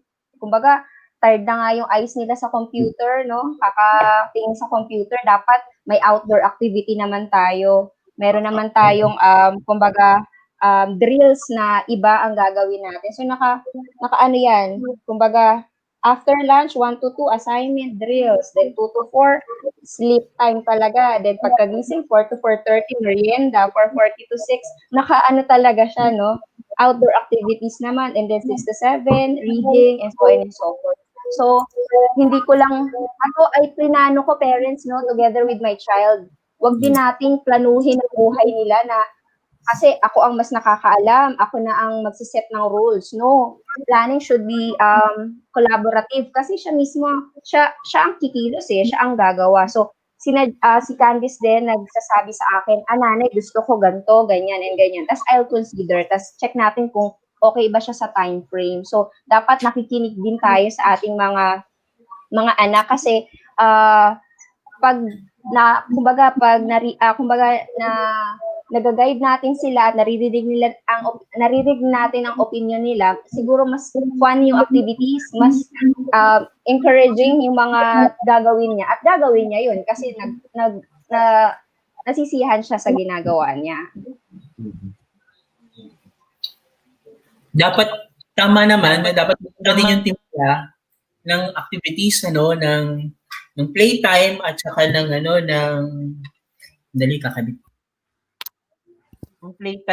playtime natin at saka yung academic may nakikita ko kasi mga schools na yung kinder ang heavy ng bag, ang dami ng books. Parang kung sino yung nasa foundation siya pa yung kailangan yung bag na yung hinihilang may gulong sa dami ng books. So kahit hindi face-to-face yung interaction, mahalaga yung sinasabi ni Teacher din kanina that there has to be a good balance din between yung academic na task at saka yung play. Yun, binabasa ko yung ating private chat. Anyway, we talked about children's activities, we talked about how yung context ni Lina sa parent. How about Miss Mara? Kasi si Miss Mara is head teacher. So head siya ng department. And we know for a fact that teachers are also adjusting. So more or less, ano ba yung mga pwedeng flexibility na pwede natin ibigay sa teacher para makakope sa work, para mas maging efficient siya sa pag-deliver ng ng teaching learning process? Ano ba yung mga possible flexibilities na binibigay or pwedeng ibigay, just in case? As our support naman po ng teachers, we ensure that we give them assistance when it comes to training, pwede magkaroon ng lack sessions on how to do different strategies in managing distance learning, no? O pwede rin naman na tulungan din natin si teacher, especially guiding them on how to craft the weekly home learning plan. Kasi that is the self-directed plan na hawak ng bata. Kasi distance learning, hindi kasama ng bata physically ang teachers. Ang kaharap niya is probably with the parent, ay yung weekly home learning plan na craft ni teacher. Kaya nga, naisip ko kanina, gusto ko din itanong kay Bunso Tolitz. Sir Tolitz, bilang taga-DepEd, no, pwede po kaya na we can make the weekly home learning plan more personalized, na more engaging siya sa bata. Like, for example, if we can insert quotations at the end of each week, no? Parang yung quotation na yun will serve as motivation doon sa bata. And kung pwede rin na merong special note for the parent para alam ng magulang. Kasi ang hirap po ngayon, nakikita ko rin na nahihirapan yung communication between parents and teachers, lalo na kung hindi consistent ang communications between the two parties, no? So tayo naman sa admin, we ensure po na we give assistance sa mga needs ng teacher. At ano yung mga needs na to? Ito yung current needs na hinaharap natin. At naalala ko rin, sir, no, para sa teacher, para sa magulang, at para sa mga bata, one great thing na naituro ng pandemya ay disiplina talaga. Yun, sir. Paano kaya? Okay lang ba yun, yung weekly home learning plan? We make it more personalized? May ma-violate po ba tayo? Just in case. Kung may buho ko ba ako sagutin yan? Okay. Then, nasa ano naman natin? Nasa RA ano natin? 10533, yung K-12 natin. That the heart of contextualization is the school. So, ibig sabihin, whatever policy kasi is provided from the central office, and yung nagbibigay mismo ang policy ng certain amount of flexibility so that the policy can also capture certain unique context in the field na hindi niya kayang ilagay sa national lens, and therefore that amount of flexibility, working on that flexibility, you are allowed actually to further contextualize the weekly home learning plan depending on what actually works dun sa context na meron tayo. Say for example, you are from an island school, you are from a mountain school, you are from a rural or urban school. May mga context siya na hindi pare-pareho sa isa't isa, and therefore kung anumang mahalagang detalye ang pwede nating ilagay sa weekly home learning plan just to capture that unique context, you may contextualize the form, of course. Flexibility talaga binibigay yan sa kahit na anong policy, no, na in-issue ng DepEd. So, yes, if you're asking me if you can do that, yes, by all means, please do that. Meron pa ba tayong question? Wala na? Yes, may nagtaas ng kamay. Since Kakadating lang, tanong ng tanong. Joke lang. Since napag-uusapan yung as a school head sa mga teachers, ayun. So siguro mas maganda na i-realize din sa ating mga teachers ang importance ng time din nila, na we should not, for me, syempre as a master teacher din, we should not give our teachers tasks beyond their official time. Kasi maybe there are some parang kasi it's a sign of respect din kasi. Ayun. Yeah. May mga nag-ano nga sa Facebook because nakikita niyong online, even if it's if it's beyond the official time, at nakita niyong online doesn't necessarily mean na we are on for work, no. We also have to respect that Ang masasabi ko lang siguro is that any learning continuity plan from the national level to the regional level to the SDO level and school level, lahat yun may LCP. And the first basic principle of in crafting LCP is ensuring health, mental health, and well-being. So, which means to say that whatever strategies are included in your LCP, the first consideration is the teachers, the students, and the personal's mental health and well-being.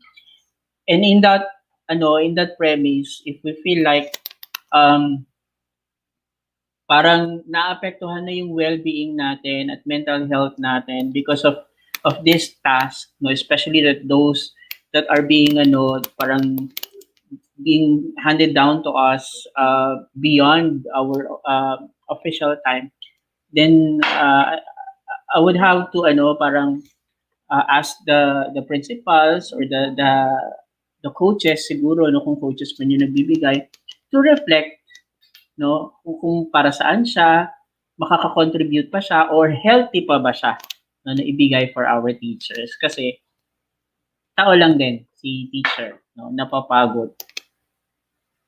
Yun siya. So in that sense also, I would also like to to parang remind our heads, our school heads, that the LCP is not just a piece of paper. It's a living, breathing document that has to be recalibrated and has to be revised siguro. Depende sa nagiging scenario kasi nababago yung scenario. Dati nag-ECQ, nag-GCQ, di ba? Nag-modified ECQ ba or GCQ. So nababago yung scenario and therefore the adjustments also should follow. Yun lang. So hindi may mga words na parang reading along that line na lang, no. Ayun, be considerate, no, dahil malaki ang pwedeng maging effect sa mental health at saka well-being ng teachers if they are actually overworked. Meron pa? O sige, Teacher Lee. Ayun, sir. Sabihin ko lang yung reference ko. Baka kasi sabihin ng ating mga viewers, gawa-gawa ko lang yung makaset lang ako ng daily schedule, no? Based siya sa behavioral interventions and solutions. So, you could visit their IG account. Sana mabayaran tayo ng joke lang. Kasi it's very good source for parents and teachers. You could visit their IG account at bias behavioral. So, andun, pinattern ko doon kasi suggested nila yon sa kids. Meron din silang suggestion for the schedule for teenagers and so on and so forth. Tsaka may mga activities din silang binibigay for free na you could download. So, may mga activities yung bata, lalo na ngayon, may mga paaralan kasi ngayon na wala pang pasok because of Typhoon Ulysses. My daughter is studying in Marikina, so tenga talaga sila as of the moment kasi may mga naapektuhan nga siyang classmates. So, it's a good way also, it's a good source na magbigay tayo ng mga ganitong activities para hindi sila ma-bored, hindi sila mag-divert to gadgets kasi yan yung medyo iniiwasan din natin somehow na puro na lang sila gadget kaya yung span of interest nila gano'n na lang kaiksi. So it's a good source. Again, that is behavioral interventions and solutions. IG account at bias behavioral. So doon ko pinattern. These are psychologists and teachers who are really advocates of empowering good study habits. Okay. Thank you po. Yes, Kuya Coco. Medyo na-pressure ako doon sa sharing ng references ni Ma'am Lynn. Baka sabihin kung saan ko lang din pinulit yung mga pinagsasabi ko dito. So, i-share ko lang, most of my presentation is actually inspired by my class in my MA class na cognitive learning. And most of that came from A Mind at a Time by Mel Levine. Tapos yung isa is Cognitive Learning by Robert Sternberg. So lahat ng dapat nating malaman about learning, makikita natin doon sa books, itong dalawang books na ito. And share ko lang siguro from yung findings about reading na importante yung sa family na nagbabasa sila.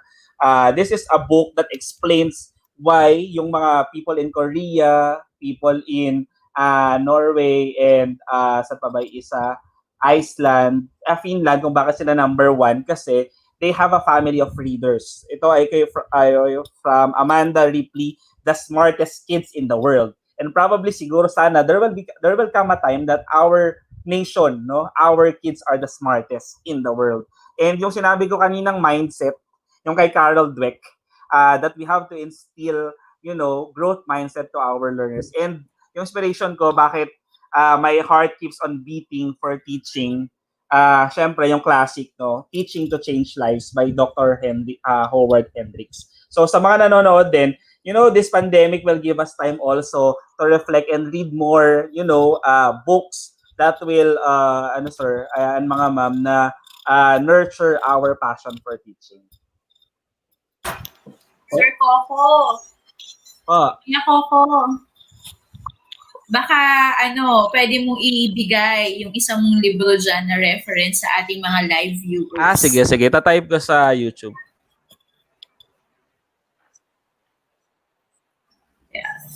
Oo, para makita nila. Ano ba yung na yon? Sige, i-type mo siya sa live comments, tapos hanapin natin so we can flash on screen.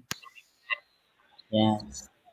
So kung Hindi sir, baka po pwedeng i-giveaway niya, pag-giveaway sa isang pinaka-active nating viewer. Di ba pwedeng active na na host? Char.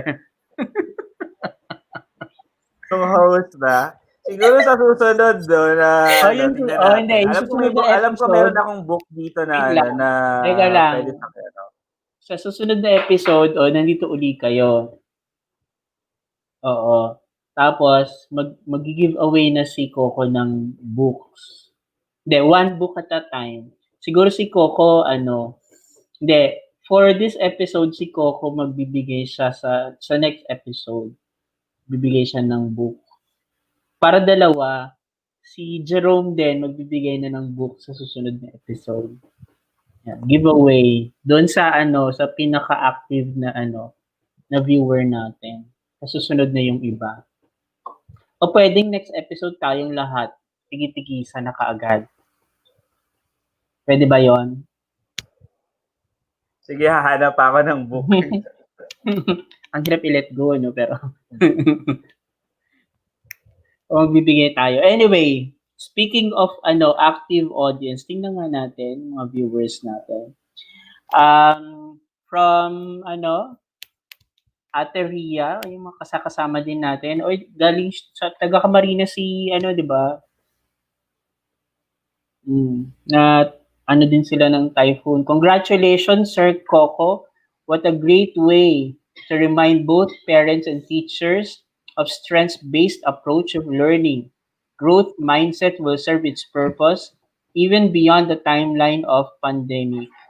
Happy birthday. Hello. Hi, Teacher Ria. Hi, Miss Ria. Yeah, we miss you. Si Sir RJ from literacy PH din. Bigay ko na po ang address ko para sa giveaway. Baka sagot ni Sir Lito yung shipping fee, no? Ay, hindi Pick up yan. From Pampanga to Kogyo. Kogyo ka ba ngayon? Taytay. Kogyo po. Kogyo. Ayan. Meron pa ba? Si Ma'am Nova from SDO Antipolo. Good eve po. Congratulations, Sir Coco. Kudos. Kudos talaga. Ang galing-galing po. Thanks po, Sir Lito, for this. Yan. Marami pa pong susunod. Isa-isahin natin yung mga reactors na yan. At syempre, mauuna yung late. Susunod na episode si Kuya Jerome. Ito hindi ko Sir, kilala. may comment yata si Ma'am Del. Parang Kaya natuwa ako sa nga, hindi ko comment ni Ma'am masyadong Del. kilala to. No chances and opportunities. Pakibasa na, Sir Coco. Ako talaga. Si Sir Jerome, parang gusto kong magbasa. Sir Jerome?